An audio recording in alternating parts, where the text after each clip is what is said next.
गुरुर्ब्रह्मा गुरुर्विष्णुः गुरुर्देवो महेश्वरः गुरुः साक्षात् परं ब्रह्म तस्मै श्री गुरवे नमः तस्मै श्री गुरवे नमः तस्मै श्री गुरवे नमः.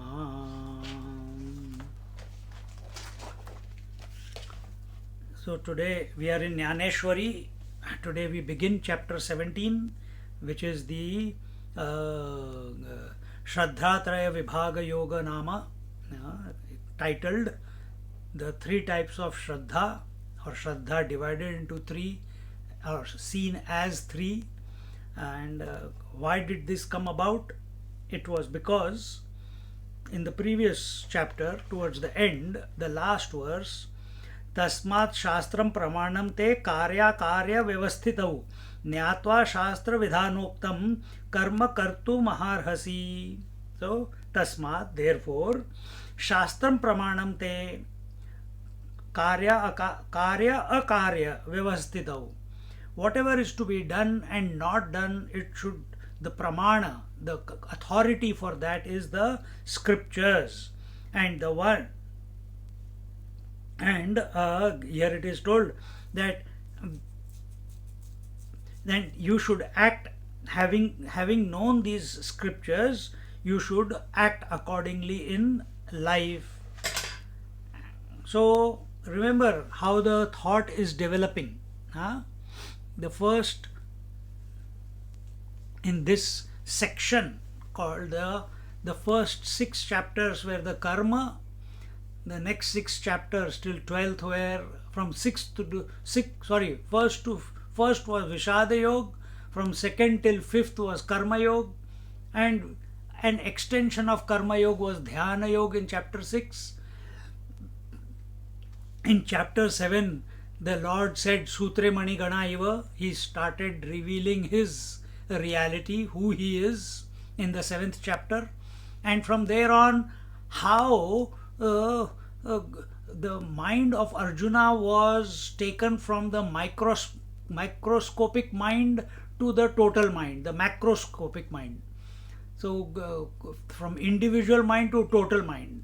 And understand one thing, that when Arjuna was experiencing in the 11th chapter, in the 8th chapter, the Akshara Brahma Yoga was told. In the 9th chapter, what was the topic of the 9th chapter? Where the Lord told him, gave him a vision, or not vision, gave him an understanding of who he was.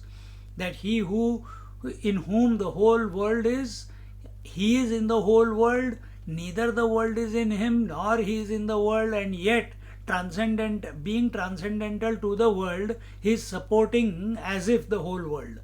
And after saying this, when he said, "You are all the whole world," Arjuna said, "The world is so big, how will I come to know you? Where will I go? So please show me where I can catch you." So then in the 10th chapter, the Vibhuti Yoga, the Lord gave him the 72 examples where he could catch him, or where he expresses in a specific manner. That is the Vibhuti, and that is the glory of the Lord. And then he said, we can stand here and talk about these Vibhutis till the end of time. The Arjuna, when he heard that, he said, no, I don't want to. Is there any way, without wasting any time, I can experience all the Vibhutis? Your not only the vibhutis, who you are in the entirety. Can I experience you in one go? Then the 11th chapter began, and in the 11th chapter, Lord told him that you need the third, the higher vision, and then he invokes his third eye, and with that third eye, Arjuna is able to witness or experience. And remember, and what was he experiencing? How past, present, future, and everything was nothing but the Lord. And remember one thing, when Arjuna is saying, while he is watching, while his mind is experiencing this this wonderful cosmic phenomena at the totality level, Arjuna is giving commentary to the Lord that I'm experiencing this, I'm experiencing that.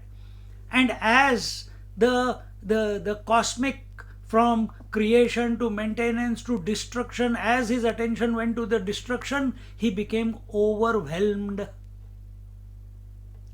So it was not that he was lost in that phenomena. Even while the mind was going through the phenomena, Arjun, the witness, was still, where was the phenomena going on or happening? In the mind of Arjuna. See? And then he says, this is too much for me to handle. I cannot digest this. I cannot understand this. Please give me a more saumya, more pleasing form of yourself. And I'm eager to look at your Chaturbhuj form rather than this terrible form. You see?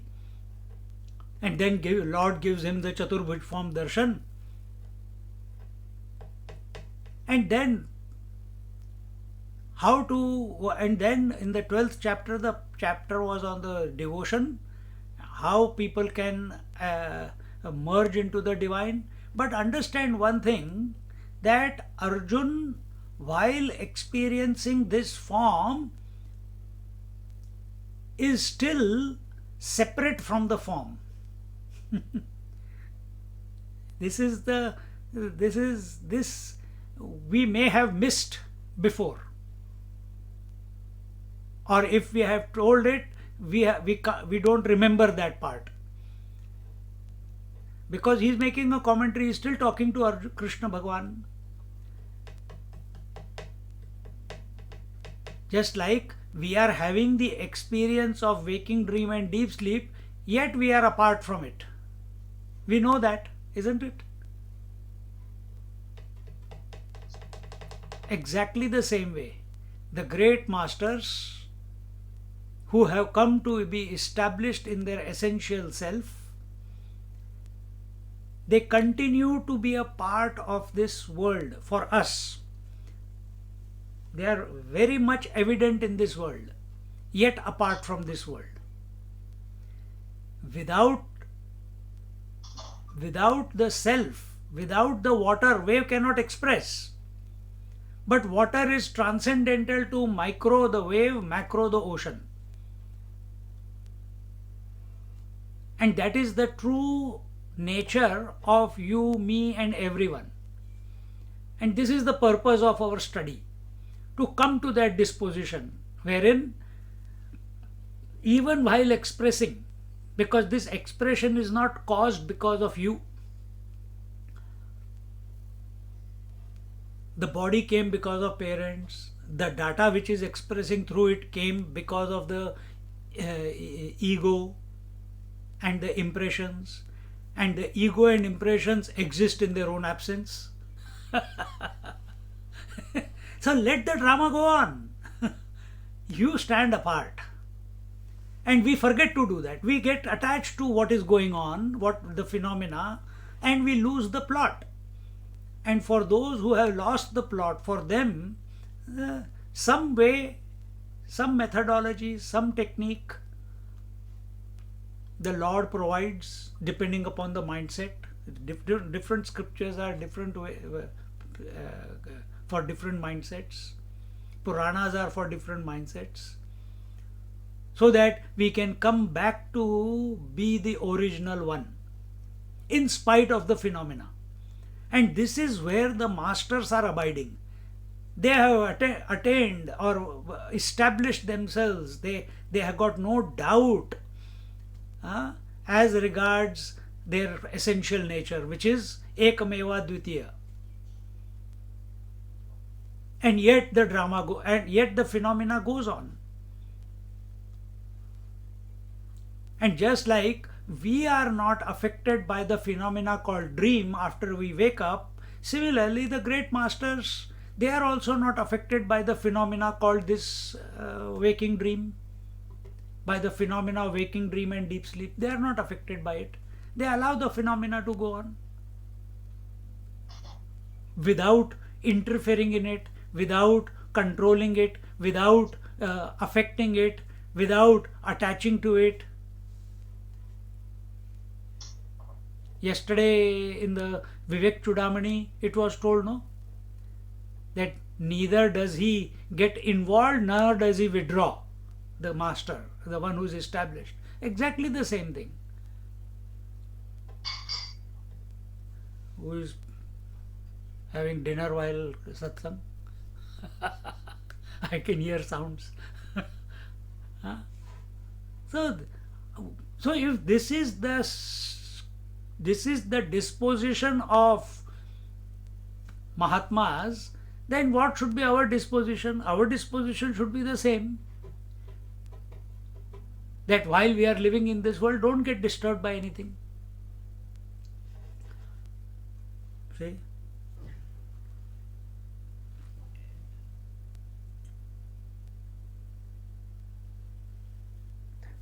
Among all the yamas, today when we were doing Gita chanting, that time this verse came, that among the yama, I am the sanyama. Yamas are the 5 qualities that are there to control your interaction with the world. Speaking the truth, brahmacharya, non-violence, non-accumulation, etc. So there he says, don't worry about those 5. The most important point when you practice yama is, that means when you are interacting with the world, the most important practice is sanyama, because sanyama includes yama. And what is sanyama? Equanimous mind. See? Every here and there he gives these hidden secrets are there. If we catch it, fantastic. So how do we move around in this world? With equanimous mind, with balanced mind. He says, I am the sanyam in the yama, when he is telling the vibhuti in the 10th chapter. And then came the 11th chapter, then the 12th chapter about devotion. Then in the 13th chapter, when he told devotion and all, then how, then the Kshetrajna Yoga was told in the 13th chapter. And in that, the qualities of a seeker, what type of a person, what qualities should he inculcate in order to know the truth? Is merging into the Lord, why am I not able to merge into it? So then the Lord gives him the 31 qualities in the beginning of the 13th chapter, and then he continues now from the 13th chapter. The Jnana Yoga begins, path of knowledge begins, and there he talks about Kshetra, the field, and the knower of the field. The knower of the field never changes, the field continues to change. And then after that, what was the chapter? The 14th chapter was what was the 14th chapter? Tell someone. 14th was the separation of the three gunas. Gunatita Purush qualities were told. So why am I not able to separate myself from the three, from the kshetra? It is, and there, why my mind is not settling down? Then there, the three gunas were talked about, and the personality, how a person who is affected by these three gunas, even though they are not his, he is the spirit. Gunas are in the mind, gunas are in the maya or the mind. Mind is made up of these three gunas. Nature, in fact, nature is made up of these three gunas.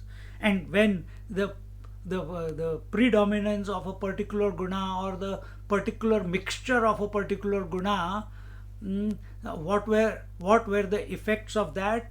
All that was told in the 14th chapter, and that led to the 15th chapter, that okay, I am that. And then there the qualities of the Gunatit Purush were told.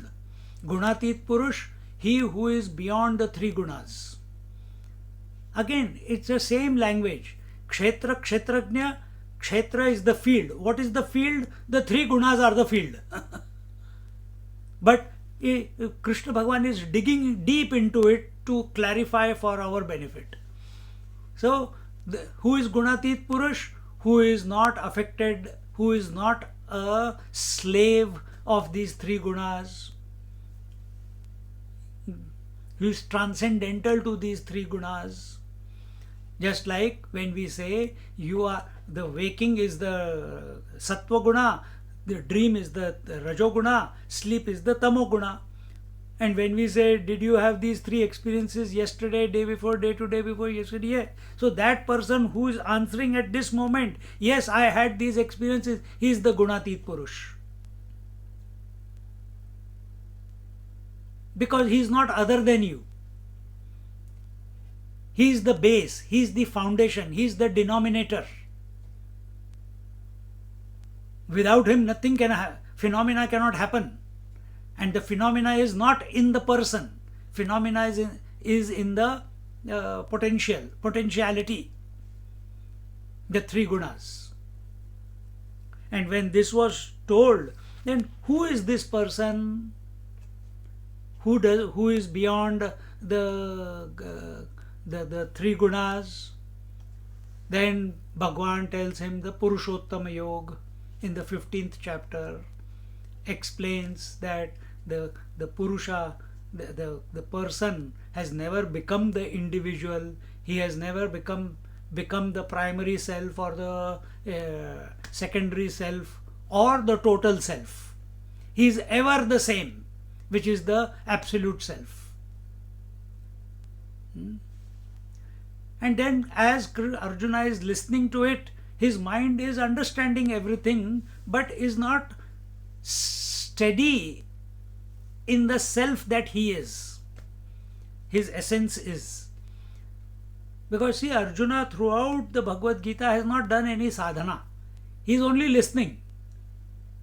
And because understanding, abidance, realization only happens in the now. It doesn't happen in the past, it cannot happen in the future. So if right now the words of Krishna are coming to him, that very moment, just like in Bhagavad also, Parikshit Maharaj, he did not do any sadhana. He heard the 18,000 verses as uttered by Shukdevji Maharaj, and at the end of 7 days realized, because every word that was told, he took it subjectively. We take it intellectually. That's where we make the mistake. Then how do we take it subjectively? Approach this whole topic with an empty mind. Approach the whole topic with an empty mind. Let the words, let the verses of the Gita, let the words of Jnaneshwar Maharaj wash our mind. Whatever is required, it will stay. And whatever the words are indicating that pristine, immaculate, transcendental self, which is ever blissful. That I am. But while listening, we keep saying, "Oh, I have to get that. I have to attain realization. I must achieve realization within this life." We are short changing ourselves. Opportunities right here and right now. And Arjuna understood that, but he said the mind is still it's terrible. It keeps distracting. It keeps hijacking me. Why is that happening? I have understood everything intellectually. You have given me the darshan also. By your grace, I had the darshan of the cosmic person also. I am understanding the Purusha. The Purusha is the ultimate person, and that I essentially am. He alone is expressing as the all the life in everyone. I understand that also. I understand that I am the Kshetrajna and not the Kshetra. I understand that this Kshetrajna is Gunatita, it is beyond the three gunas. Then why am I not able to be that? And when he thinks that, looks at it, he says, but why am I not able to stay steady in the essence that as the essence that I am? And then came the 16th chapter. Bhagwan said, this is happening because of the Daivi Sampatti and the Asurik Sampatti. Because the mind is made up of good qualities and the bad qualities. And what are good qualities? In 3 verses he explained the good qualities, saying that all those qualities which come about as a result of contemplation on the divine, on the supreme theme of the self or the Purusha, supreme Purusha, on the Kshetrajna. When you are contemplating on that, automatically, and expressions were given there. What were they? Abhayam, something, no?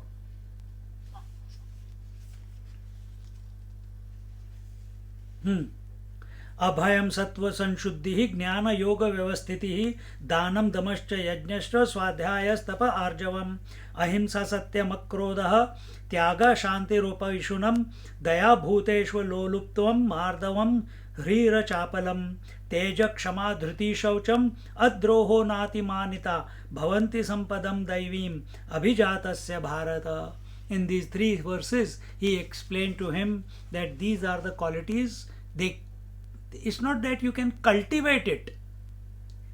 They manifest as a result of, they come about in the mind of that person whose mind is contemplating on the truth. And what happens to the other persons? Arjuna asks. He says they are called the Asuri. What are the other types? In the mind is made up of opposites. So if there is Daivi, then there will be Asuri. Asuri is the undivine. What are their qualities? And then all those things, you read it, you listen to the YouTube lecture. I am not going to repeat it. And the conclusion was, a person who does not contemplate on the truth, is not surrendered to the divine, does not accept himself to be the divine. In other words, he has a very bad destiny. He is born in the lower yonis. He can, and in other words, lower yonis means what? Lower than human yoni. Understand? Lower. He is born in the wombs lower than human womb. Can't you see around yourself today also that many people call themselves human being? They look like human being, but they are asuras. There is nothing, not one quality in them to define them as a human being. They live like animals. They eat like animals. They behave like animals. See? So, towards the end of the 16th chapter, so having told the destiny, so if the mind is thinking about contemplating on the divine, then Daivi Sampatti is created, and one weans himself away from the Rajas and the Tamas. And only when the mind is sattvic, another word for sattvic is pure, and all those, what are the qualities of the pure mind? We are told in the first 3 verses of the 16th chapter. The most important one being abhayam, no fear about survival, no fear about death, no fear about not realizing, no fear about losing everything that we know as normal at this moment with regards to the world. This becomes a big impediment on the in contemplation. So, the doorway to the truth for the mind is only through the sattva. See what happens when you go to sleep? The mind is becoming quiet. Every night, tonight also when you go to sleep, the mind will become quiet. The thoughts from the mind are automatically reducing. But what is the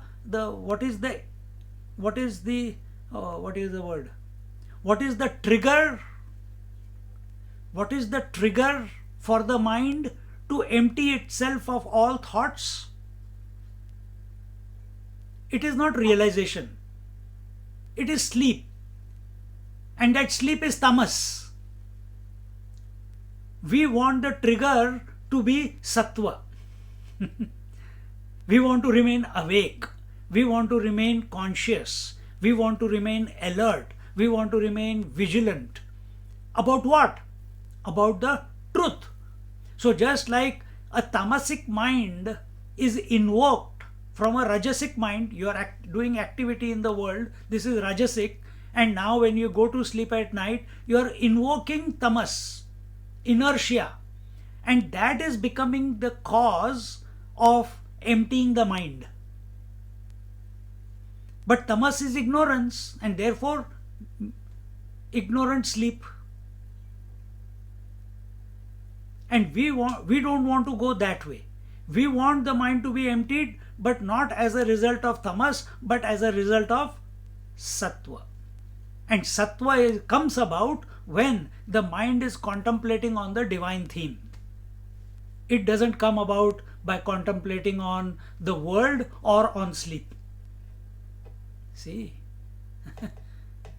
this thought I did not express during the talk. So, a good one. So think in this manner, and this opportunity is there for us every day. This is only doctors say that we need 6-7 hours of sleep every night. When mind can train itself or invoke a ability not to eat food and still survive. So I have given you examples in other talks. When mind can, I was reading one story there, one Mahatma said, this is an experiment done. What is the experiment?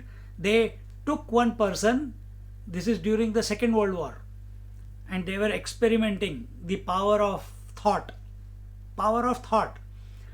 And they took the person, this is in America, and they took the person, they blindfolded him and told him, we are going to, they wanted to experiment what is the reaction of the person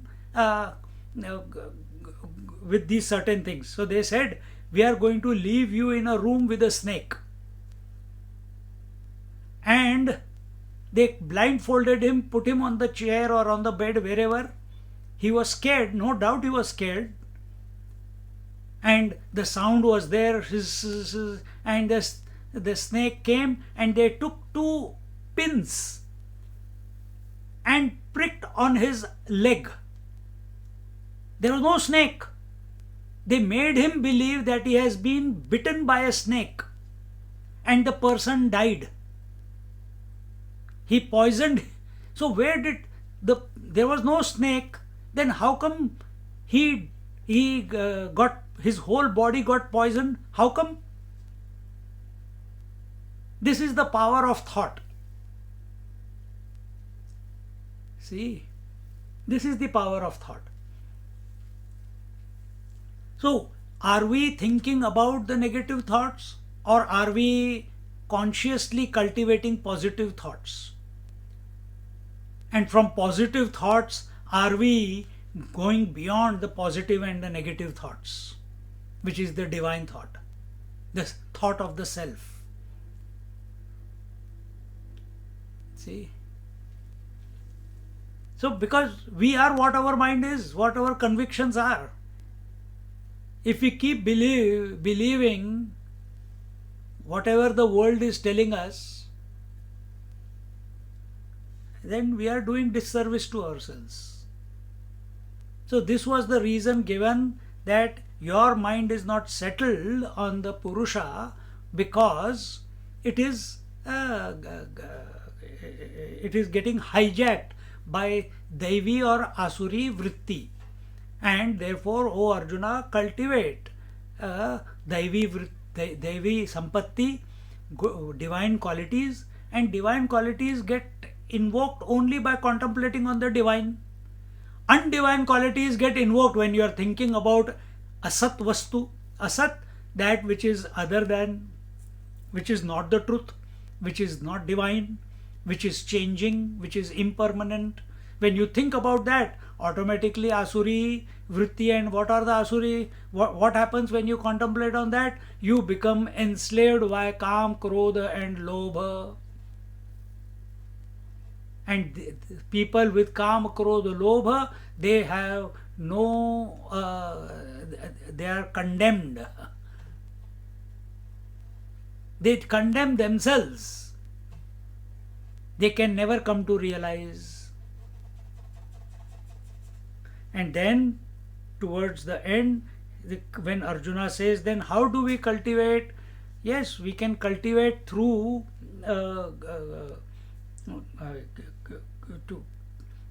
what you call, cultivate the good qualities by thinking of the divine. But who is the divine? What is the divine? Where is the divine? Even though I understand it is me, but he is asking the questions here. When he asked here he says,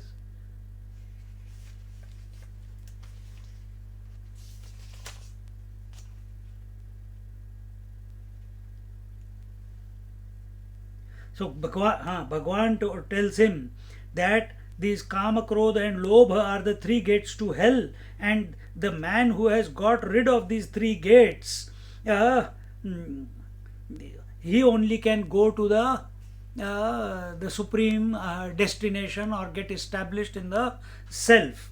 And then Bhagwan tells him, Ya Shastra Vidhi Mitsrujya Vartate Kamakaratah Nasa Siddhima Vapnoti Na Sukham Na Param Gatim. And he who, setting aside the ordinances of the scriptures, now he is talking about the Asuric fellow or the undivine fellow, that those who do not follow the dictates of the scriptures, do not follow the tenets of the scriptures, the instructions of the scriptures, and acts under the impulse of Kamakaratah, under the impulse of desire, attains neither perfection nor happiness. This is the conclusion. So he who does not follow the instructions, because it's very easy for us when we are living in this world where our mind has been programmed to look at the world for security, to look at the objects and relations for security, and possess them, own them, collect them.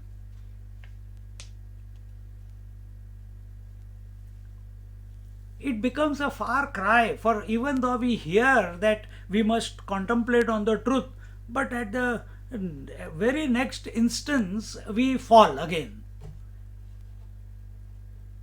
We allow our journey to be hijacked by the asat vastu, by the worldly world, which is possessions and objects and relations. We allow them to hijack.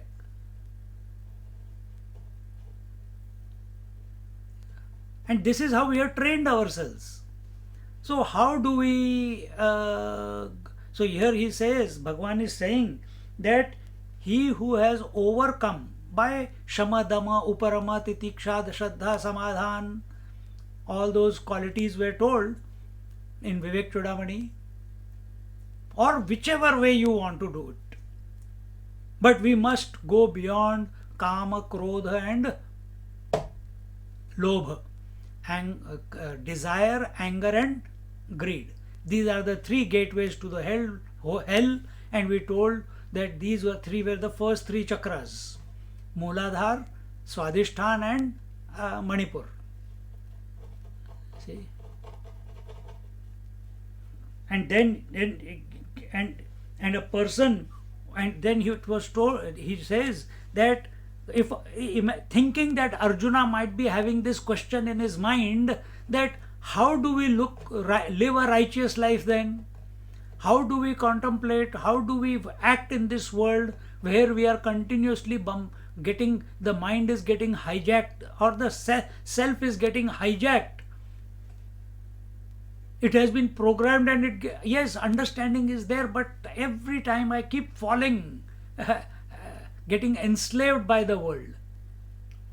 So he says this can be the counteraction for that is live life according to the scriptures. And those who do not live life according to the scriptures, they can never come to realize their self, and they also can never attain happiness in this life. See? So neither happiness can be attained in this life, nor realization can be gained in this life, if we are not living life according to scriptures. And therefore, having heard this, Arjuna then asks, Arjuna will ask, and therefore here he says, so let the scriptures be your authority in ascertaining what ought to be done and what ought not to be done in life. So what are the scriptures saying? Karmanyevadhikaraste ma phaleshu kadachana. Are we practicing that?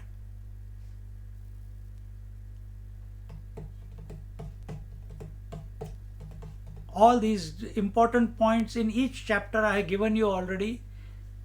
Are we practicing them? Or are we still succumbing to what the society has programmed our mind with? Our education system has programmed our mind with. Our parents have programmed our mind with. Or are we ready to reform the programming, reset the programming by making a commitment that now we will live according to the scriptures?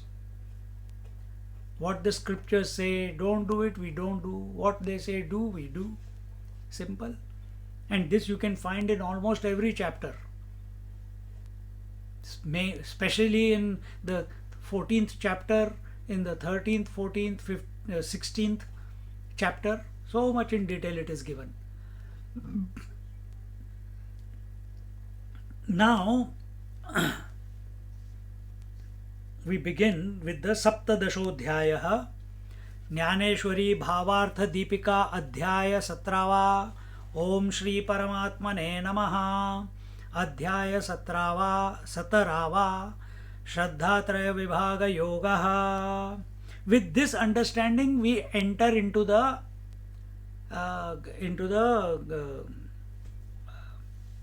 17th chapter. Now, the first verse of the 17th chapter, now Arjuna is asking, how do we develop this Shraddha? What is this Shraddha that you are talking about, this faith? Now, before we ask that question, and the rest of the chapter is explanation of how to cultivate that Shraddha, how to cultivate that faith, And what are the different types of faith? Jnaneshwar Maharaj here goes a bit away from the topic as in the introduction. Maybe it's another day. And he begins here with a prayer to the Ganpati Bappa, to Ganesh Bhagwan. And he says, Vishwa Vikasita Mudra Jaya Sodhi Tujhi Yoga Mudra Taya Namo Ji Ganendra Shri Guru Raya त्रिगुण त्रिपुरी वेढिला जीवत्व दुर्गी आडिला तो आत्मशंभूने सोडविला तुझी या स्मृती म्हणवनी शिवेसी कांटाळा गुरुत्वे तुचे आगळा तरही हळू माया जळा माझी तारुणी जे तुझ्या विखी मूढ तया लागी तू वक्रतुंड ज्ञानियासी तरी अखंड उजूची आहासी दैविकी दिठी पाहता सानी तरही मील नोमनी तरही मील नोन्मीलनी उत्पत्ती प्रळयो दोन्ही लीलाची करिसी. He says, oh my master, your quiescent meditation, yoga nidra, releases the hold of this universe of name and form. My obeisance to you, who are verily Ganesh, the Lord of the Ganas, Lord of the demigods. Then he says, the embodied self confined in the body was released by your remembrance, like Lord Shankar, who was trapped in the three cities of Dreman Tripura.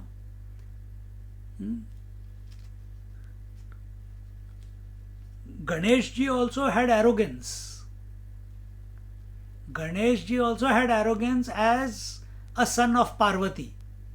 Only the son of Parvati. So there, where is the arrogance? The arrogance is not in our toes or in our knees or in our hips or in our chest. The arrogance is in our head. And therefore the head was severed by Lord Shankara of Ganesha. And then came the Ganesha form as we know him today. Another Lord Shiva himself was freed from the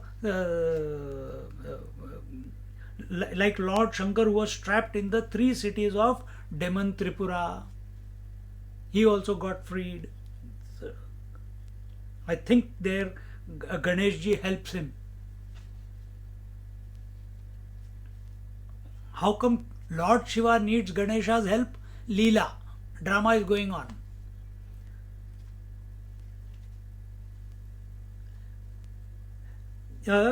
If you are weighed with Sri Shankara, you tip the scale as compared to Lord Shiva. If there is a tarazu, if there is a weighing machine, and on one side Lord Shiva is kept and the other side Lord Ganesha is kept, Lord Ganesha will be heavier. That is the devotion of Jnaneshwar Maharaj towards Lord Ganesha. He says, you tip the scale. Why? He is the Prathama Vandana.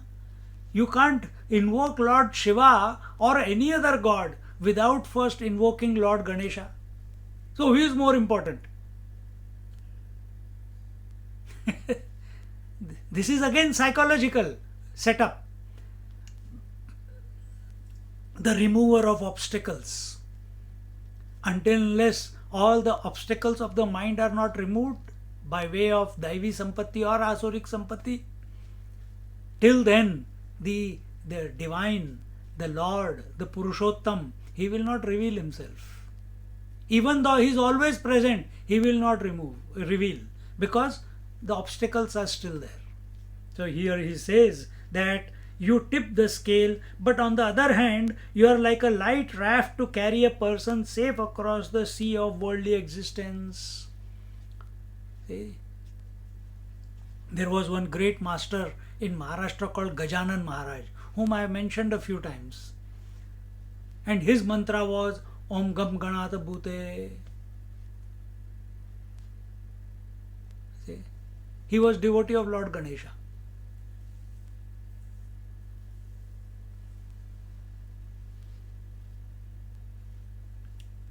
So Lord Jnaneshwar Maharaj, he says, you are the one who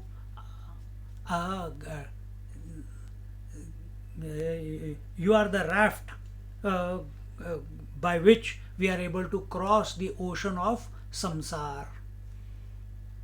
So when we hold on, raft is not it's a wooden raft, isn't it, when you talk about the raft? But here it is the name. The same is used for Ram also, Om Namah Shiva also, Sri Ram Jai Ram Jai Jai Ram also. But here, at this moment, Jnaneshwar Maharaj is feeling affinity towards Lord Ganesha. And therefore he says, you are the raft, your name is the Tarak Mantra, it is the raft which will take me beyond the samsar. What is samsar? All the thoughts. What is samsar? The whole mind. It will take me beyond the mind. See? To those who are ignorant of your true nature, you seem to have a crooked face, Vakratunda. So those who are, they only look at the form. Those who look only at the form, for him you have a crooked face. Therefore they say, Vakratunda Mahakaya Surya Koti Samaprabha Nirvignam Kurume Deva Sarva Karyeshu Sarvada. They call you crooked faced, Vakratunda. Vakra means Teda Meda. Tunda is the sund, the trunk. But you always appear straight to the wise. See? For the ignorant, you are Vakratunda. For the wise, you are all that there is. You are the infinite one.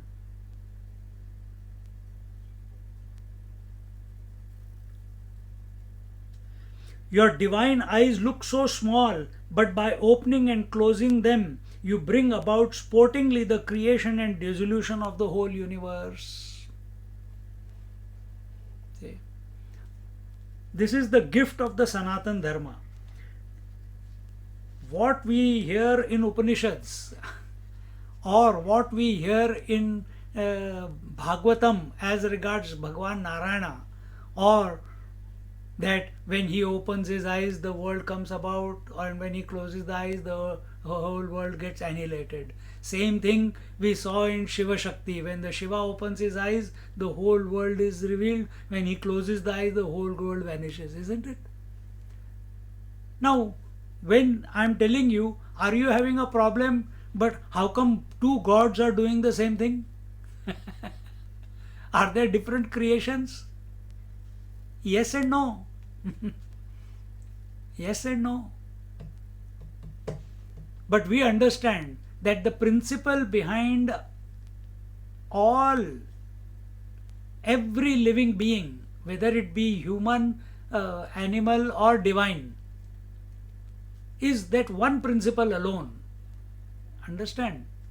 So whether we pray to Ganesha at this moment, he is so devoted to his teacher, his Guru Maharaj Nivrittinath, yet with how much love and devotion he is talking about Lord Ganesha, does not mean that his devotion for and surrender towards his Guru Maharaj has become less, because he understands that the principle expressing through the Guru Maharaj and the principle expressing through or as Ganesha is one and the same. This is the gift which only Sanatan Dharma gives, the Vedas give. No other religion in this world can even come close to it. The one in many and the many in one. All other religions are based on some one person. Sanatan Dharma has got no one person. You choose. Buffet is kept in front of you. Every day you can have a different one. आज mood इसका है, चलो इसके पीछे पड़े हैं. आज दुर्गा सप्तशती करेंगे, आज गणेश जी का मंत्र करेंगे, आज शिव जी का मंत्र करेंगे. No problem. And the Indian mind is somehow it is wired that way, to understand one in many and many in one. That is what making our Bharat great, where all the religions are existing together. Yes, nowadays a little bit of strife is there, disturbance is there, but it will settle down. But it's the only land on the planet where this acceptance without judgment is there.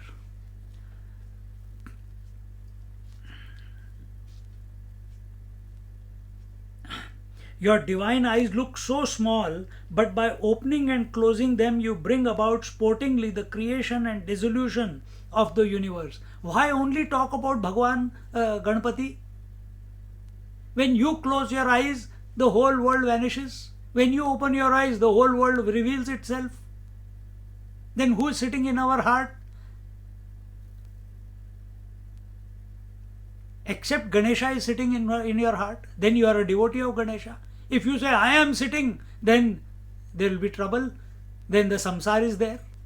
If Ganesha is sitting, there is no samsara. You are transcendental to the samsara then. Because Ganesha is not other than the self that you are. Then he says from the 6th verse onwards, Pravritti karnacha chali uthali madagandha neli pujis jasi nilotpali jiva bhrungancha पाठी निवृत्ती कर्णताळे आहाळली ते पूजा विधुळे तेव्हा भिरविसी मोकळे अंगाचे लेणे वामांगीचा लास्य विलासू जो हा जगद रूप आभासू तो तांडव मिसे कळासू दाविसी तू हे असो विस्मो दातारा तू होसी जयाचा सोयरा सोयरिकेचिया व्यवहारा मुकेची तो फेडिता बंधनाचा ठावो तू जगत बंधू ऐसा भावो धरू ओळगे उवावो तुझाची आंगी. He says, when you flap your right ear in the form of activity, then the wind fragrant with your rut blows, attracting the bees in the form of embodied selves. Embodied selves, all the jivas. It attracts all the jivas. When these bees sit on your temples, they appear like a wreath of blue lotuses offered to you in worship. Just his mind is, if you go into the Kundalini Marg, then this blue lotuses, all this has significance.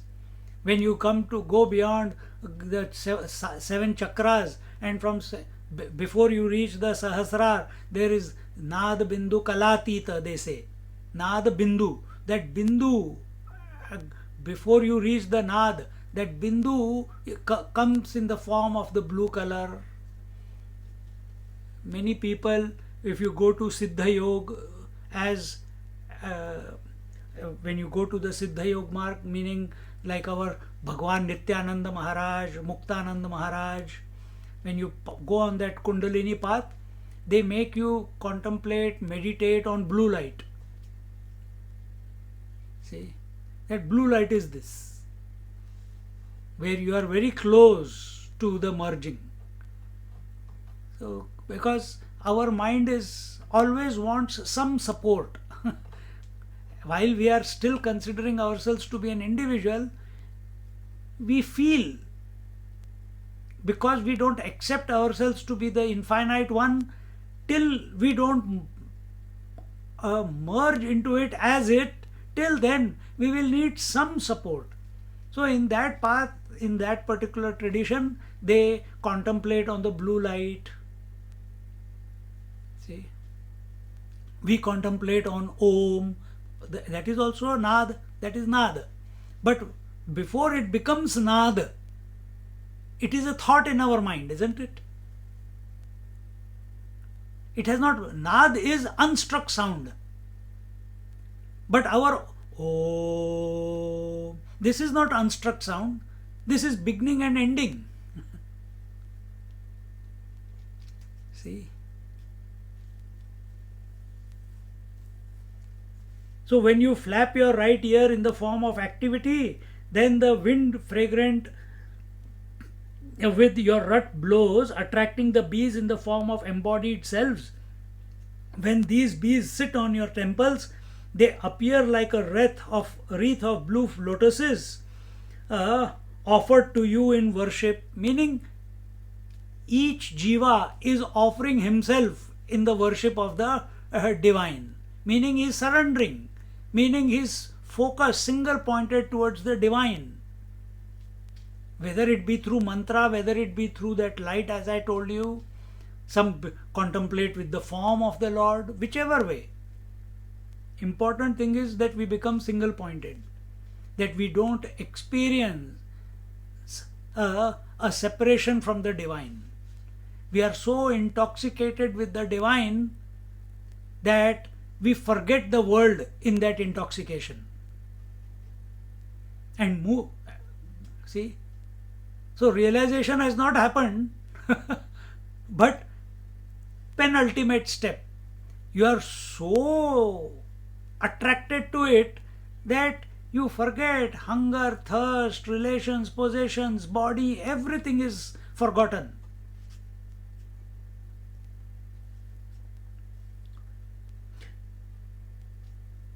When you flap the other left ear in the form of renunciation, so right ear is the activity, left ear is the renunciation of Ganesha. This is Jnaneshwar Maharaj's symbolically he is explaining. And in the form of renunciation, then the worship is concluded and then your bodily form is revealed in its pristine glory. So it is only by, so first we have to apply. First we get attracted by the Lord, by the Ganesha, by his name, by his form, whatever way, by his thought, by his imagination. And that is because of that activity in our mind which was towards the world, now it is towards the divine Ganesha. And then when will and then the worship is concluded. And when does this contemplation conclude?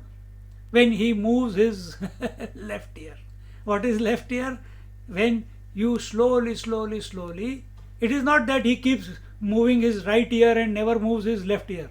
No, we see both of them happening, isn't it? Life is nothing but involvement and withdrawal. Life is nothing but involvement is activity, withdrawal is renunciation. Waking and dream is involvement, sleep is renunciation. Breathing in is activity, breathing out is renunciation, withdrawal. So I think in Vivek Chudamani, yesterday's class I explained that life as we know it is made up of those two, Prakriti, Nivritti. And where is life? In the mind, as we know it at this moment. If there is no mind, there is no life. We are not talking about Atma. We are not talking about self. We are talking about life. Chaitanya. Chaitanya is because of Chetana, life. That life is possible only if there is mind.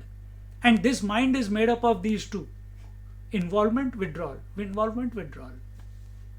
Question is, where do you get involved? In the world or in the divine?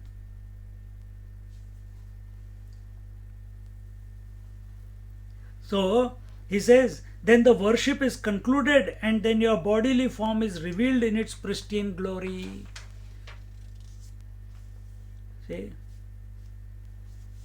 And then Lord Ganesha reveals himself to the seeker as what? As he is. And how is he? He is as the self only. See? Then he says, this elusive world appearance is only due to your sportive dance. The world is a phenomena. Wherever we observe change, wherever in life we observe change, we observe change in the world, we observe change in our body, we observe change in our breath, we observe change in our emotions, we observe change in our thoughts, we observe change in our imaginations, we observe change in our convictions, we observe change in waking dream and deep sleep. All this is a phenomena. All this is an illusion. The one who is identified to this illusion is called a jiva, individual.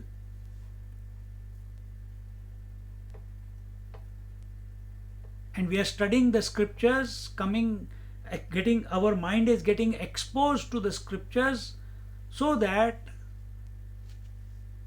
we recognize illusion as an illusion. That's all, story over. Nothing to be done.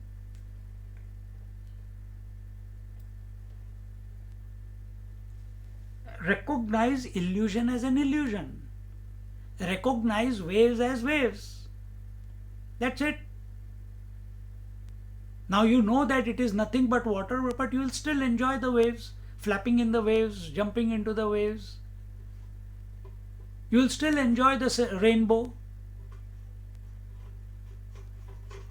You will still enjoy being a mother and a wife and a daughter. That will not stop. But recognize it as such. And don't succumb. Don't get identified with it. Play the role, but don't get identified. See? So here when he says this illusion, this elusive world appearance is only due to your sportive dance. Now this is according to Jnaneshwar Maharaj, the difference between Jnaneshwar Maharaj, the philosophy that he pursues, and Adi Shankaracharya, what he pursues. We saw a little bit similarity in yesterday's class, and that was, here there is no ekameva dvitiya. There is no place for the world which is a phenomenal world in the Shankara Vedanta. But from the Jnaneshwar Maharaj's point of view, yes, that one reality is there, no doubt. But so also the phenomena is always there, and that phenomena is called the play of Shiva and Shakti, who are expressions of that one alone. We have taken ourselves as an individual. Who is individual? Who is enslaved by the mind. Who is Shiva? Who is Shiva Shakti? Who knows? Shiva is he who knows. Shakti is his potentiality. Do you know your mind is your potentiality? Yes, sometimes you may come to know, oh, I have to remember this, I have to by heart this, I have to become a doctor, I have to become an engineer. And you use your mind, you know, I have to utilize my mind, my memory power, my all faculties have to be invoked in order to pass that exam. But what about the rest of the period? Why only during exam you look at it as an instrument which can be programmed? Why not about rest of the life? It is still an equipment even afterwards. And it is your equipment. It is your potentiality. So this Chidvilas is the divine sport. So what is this world? This world is a divine sport of Shiva and Shakti. This is the standpoint taken by Jnaneshwar Maharaj. Adi Shankaracharya says, Neti Neti, give up the world, withdraw from the world, withdraw from the world and come to realize the self. And when you realize the self, then self alone is ekameva dvitiya nanasti kinchana. The language is different, but as we saw yesterday, it comes to the same conclusion. It's just the usage of words is different. And we also see that in this world, realized masters They continue to live in this world. They also get hungry, they also get angry, they also go to sleep, they also take shower, they also take wear clothes or not wear clothes. So what are they doing? They are sporting in this world. How they are sporting in this world? Without a will, without a desire. Lord Shiva does not exercise any desire, because Lord Shiva and Shakti, they are coexisting, isn't it? She's got total freedom. He will suggest to her sometimes, but she has total freedom to behave whichever way she wants and face the consequences. Lord Shiva is not affected by how she behaves.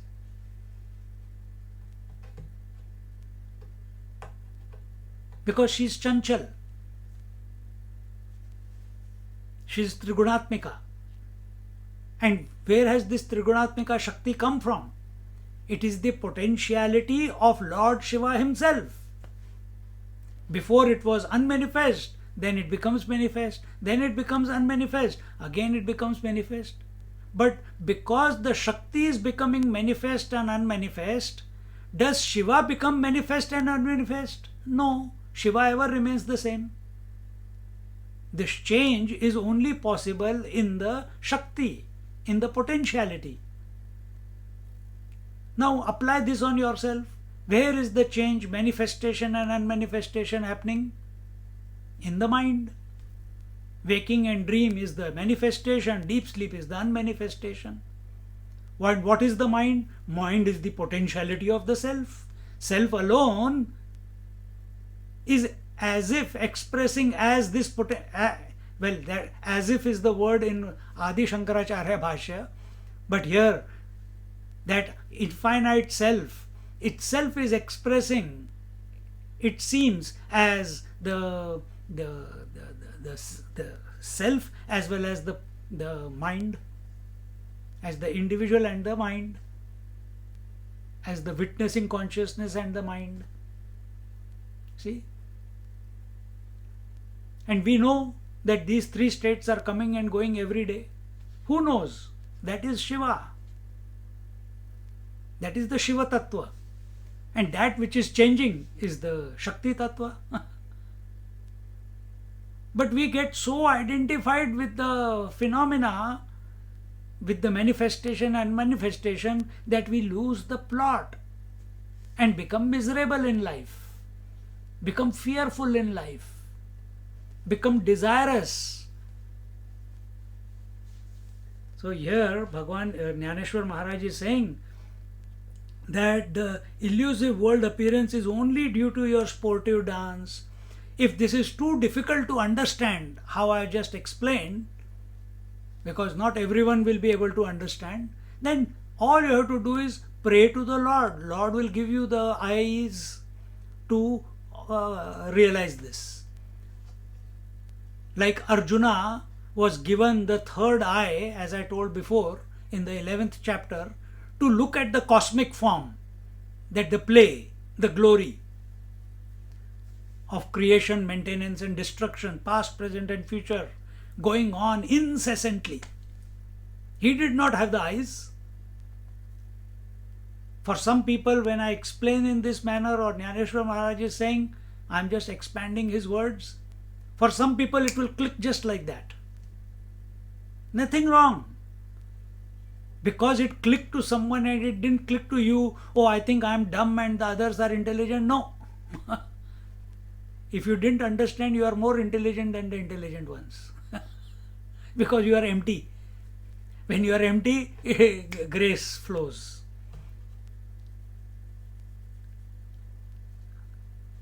So Bhagwan, and then at the same time, Bhagwan says, those who are Jnani are very dear to me.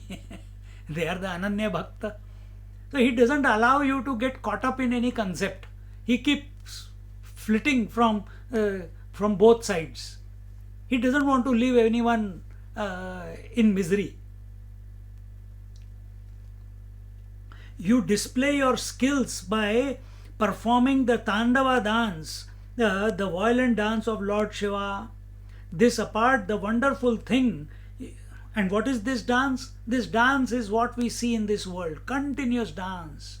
Love, war, compassion, empathy, disease, health, hunger, thirst, achievement, loss. The entire this dance of waking, dream, and deep sleep, and in each state, in waking and dream, how much more the dance is happening. This is the dance. It is not that Lord Ganesha is standing somewhere and dancing away. This is the dance.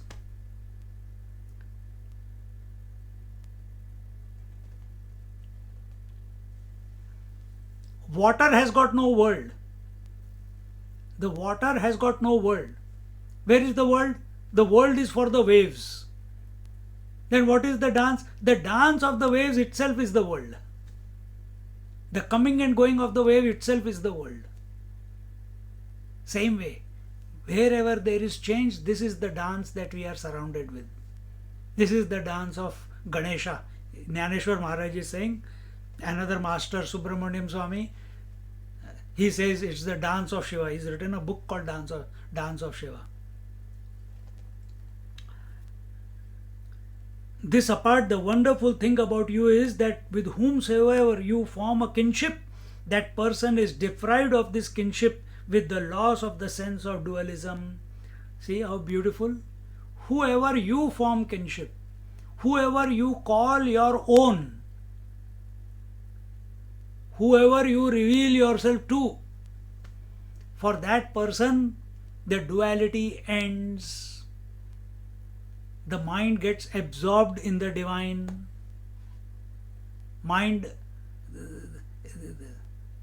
The mind stops seeing the world as the world, as a different from the self.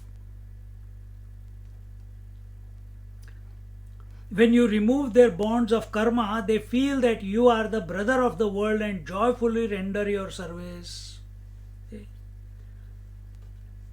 So we cannot destroy, annihilate, become free from the bonds of karma by our own efforts. Our efforts will create new karma. Which karma will they create when we are listening to satsang? The karma of realization. That is the karma this is the memory that is getting created. That I have to realize, I have to come to know the self. See? Karma, when we say karma, just doesn't mean action. Karma means sanchit, agami and prarabdha. Sanchit is what you already have, prarabdha is which is expressing, and agami is which you are going to collect as you move through life. So are you collecting or are you going like a madman, not seeing everything as divine? If you are not seeing everything as divine, well, you can't see it. Lord has to present himself.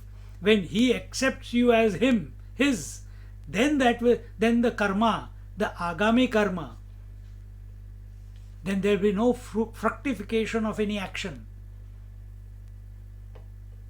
There will be no impression formed thereafter. And whatever is erupting in your mind because of the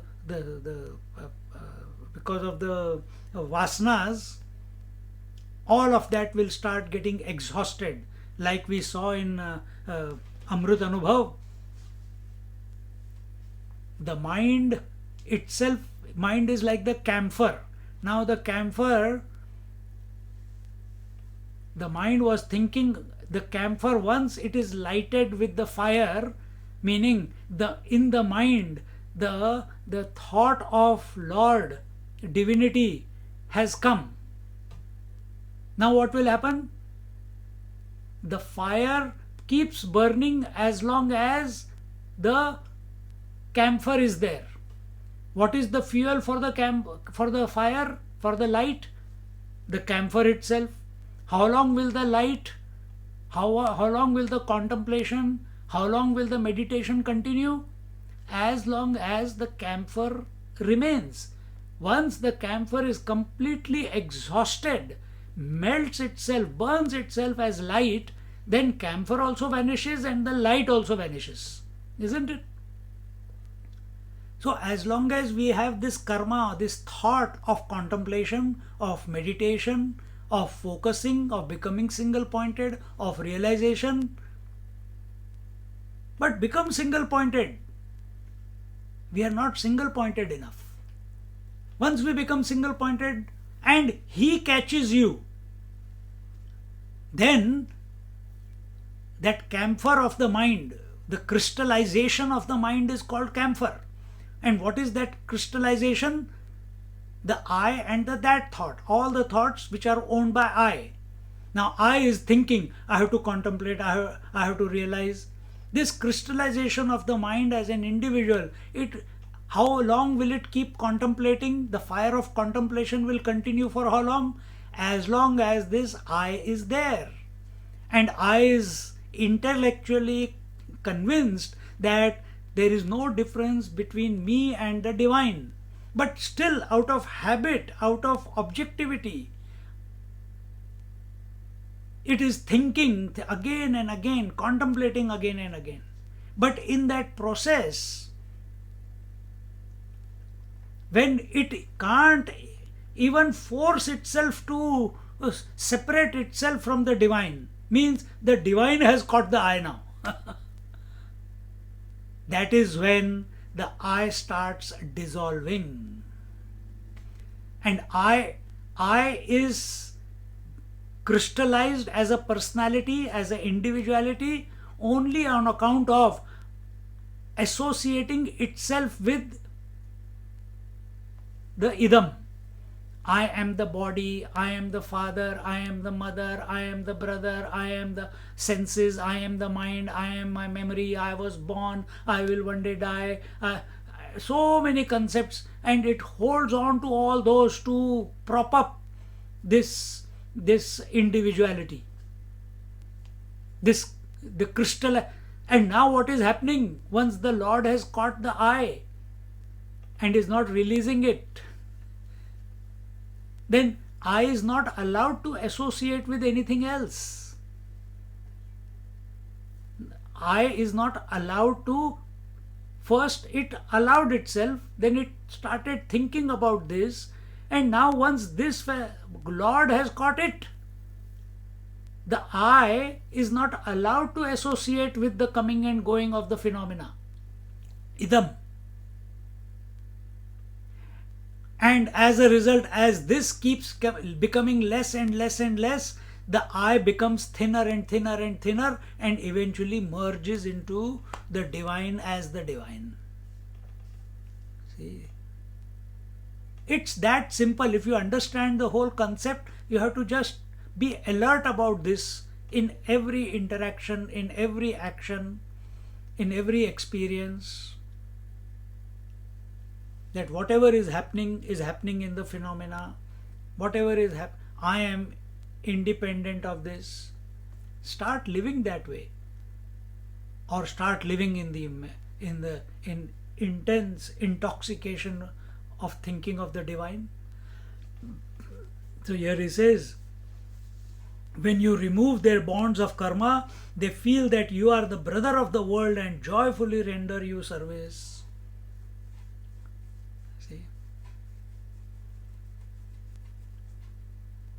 Continuing in the 11th verse, he says,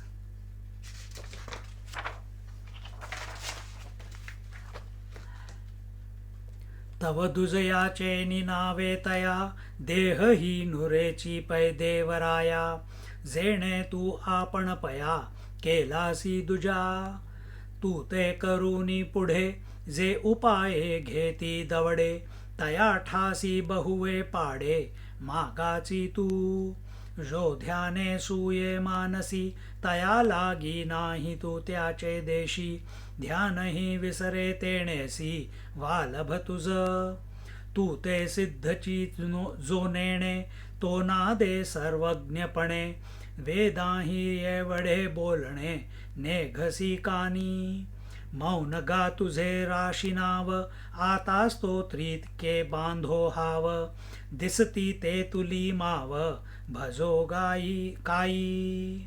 He says, when you remove their bonds of karma, they feel that you are the brother of the world and joyfully render you service and lose their body consciousness. So, body consciousness cannot be lost by our will. We have to think of something higher. Then it results. By forcefully I cannot bring it about. See? But those who think that you are separate from them and run to reach you by diverse means, you remain hidden beyond their ken, even though you are closer than the closest to all those, to everyone. But those who look at you with duality, with the eye of duality, those who feel that you are separate, they only keep you as a concept. They don't consider, O Ganesha, that you are the self. They only look at you as the crooked one, Vakratunda Vahakaya. Then, for them, what is their destiny? You remain hidden to them. Only when you take the divine as subjective principle, then alone the divinity reveals. You are never seen in the vicinity of those who meditate upon you, but the one who loses his body consciousness in such meditation becomes dear to you. So you never come near to those who meditate on you. Why? You are meditating on Ganesha, thinking that Ganesha is separate to you. He will never reveal. He will never reveal. Sleep will never reveal if you keep taking sleep as separate from you. You have to surrender to sleep. Then only you lose yourself, isn't it? Then the waker loses himself. He goes out of existence. The meditator must go out of existence. So here he says, you are never seen in the vicinity of those who meditate upon you. That means those who are pursuing you in an objective way, you don't come in their vicinity. Then, but the one who loses his body consciousness in such meditation becomes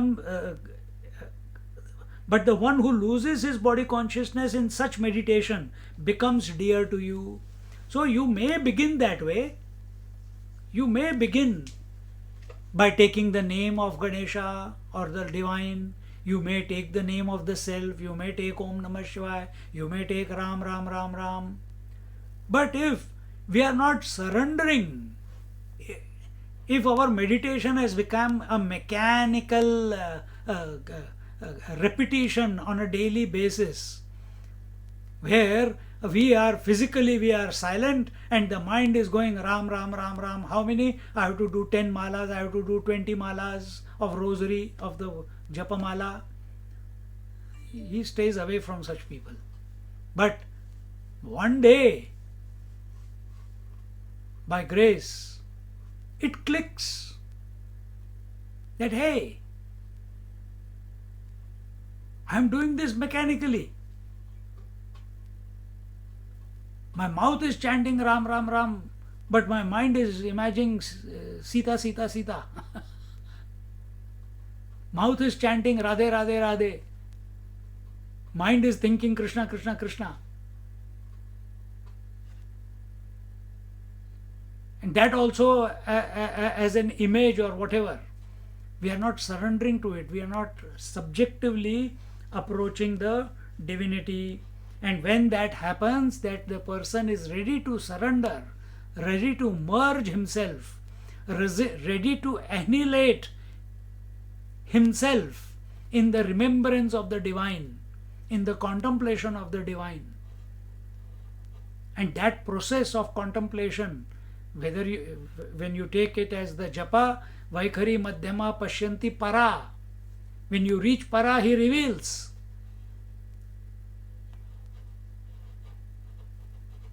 See? He becomes dear to you. He who does not know your eternally self same nature shows himself off as all knowing. So hypocrites are there who are convinced, who know, they understand, but they have had no experience of union with the divine. But the language is the same. So here it says, he who does not know your eternally self same nature. That means my nature and your nature is the same. It is one. It has never become separate. The nature of the wave and the nature of the water is one and the same. The nature of the ornament and the nature of the gold is same. The nature of the pot and the nature of mud is same. He who has not realized this but goes on talking about it is a hypocrite.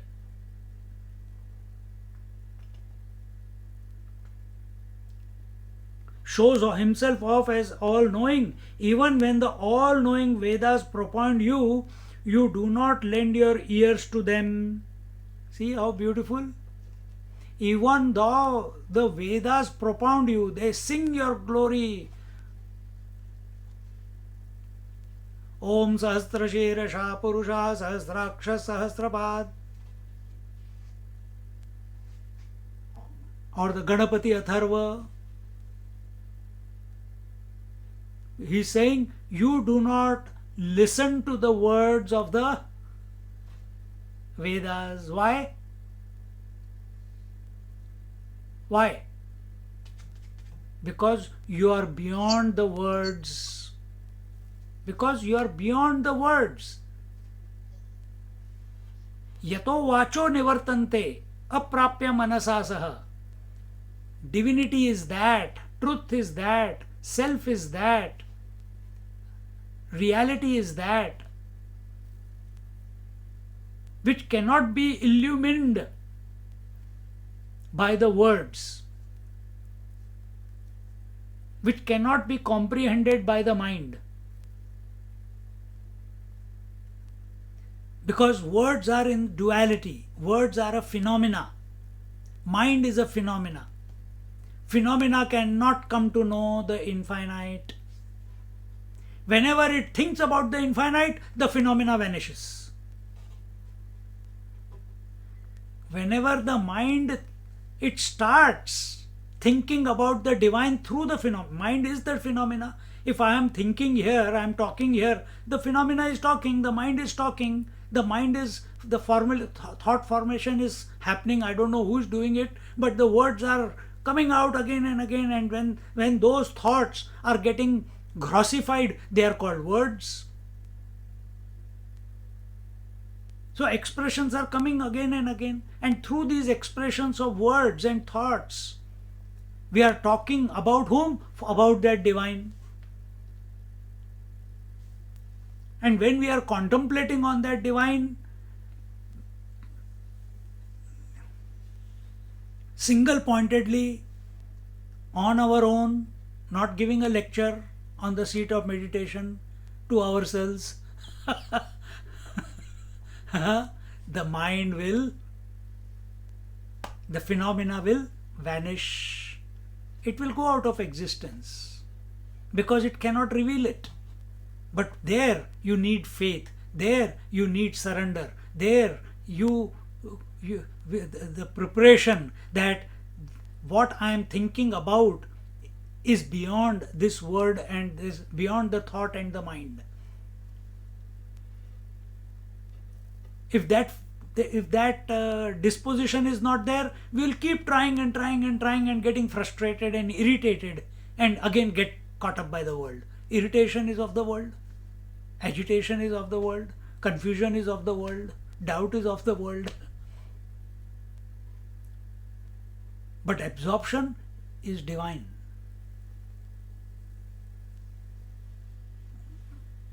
ultimate. At a relative level also absorption is there, because you get absorbed in sleep. But getting absorbed into the divine is not of the world. It is His grace. It is not a phenomena. Then why? But we have to explain, we are using words to put it across, so we have to use the word absorption. But understand that this absorption and the sleep absorption is totally different. Just quickly conclude. From your Rashi, sign of the zodiac in which you were born, maybe you have received the name Mauni, name of Mauni, the silent one. Then how can I aspire to sing your praise? Whatever is perceptible is all your Maya, illusion. How then can I worship you? We'll look at these 2 points in our next class. Contemplate. But understand now so the topic that is coming is faith. And if we want to be absorbed permanently, faith is the carrier. My efforts and I'm going to surrender. Oh, forget it. Only faith. Faith in the grace. Faith in the conclusion that I and the infinite are one. Jeev, Jagat, Ishwar are essentially one, appearing as different, but actually they are one. Jiva and Paramatma are one. Only because I consider myself as an individual, so I am calling it as 2 words, Jiva, Jivatma and Paramatma.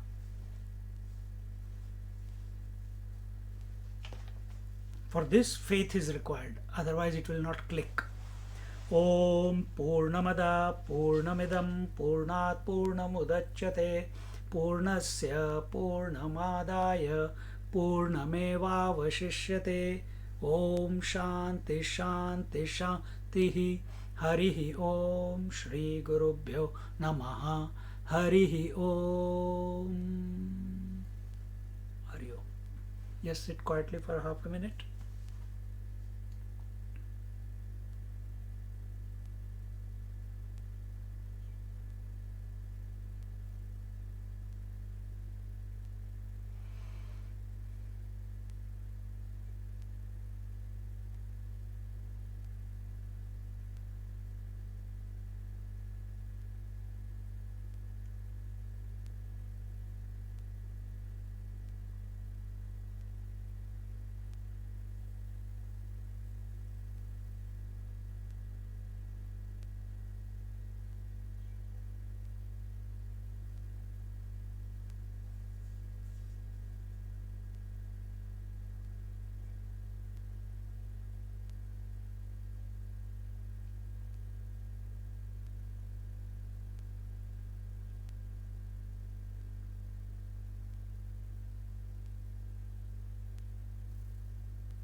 Hari Om.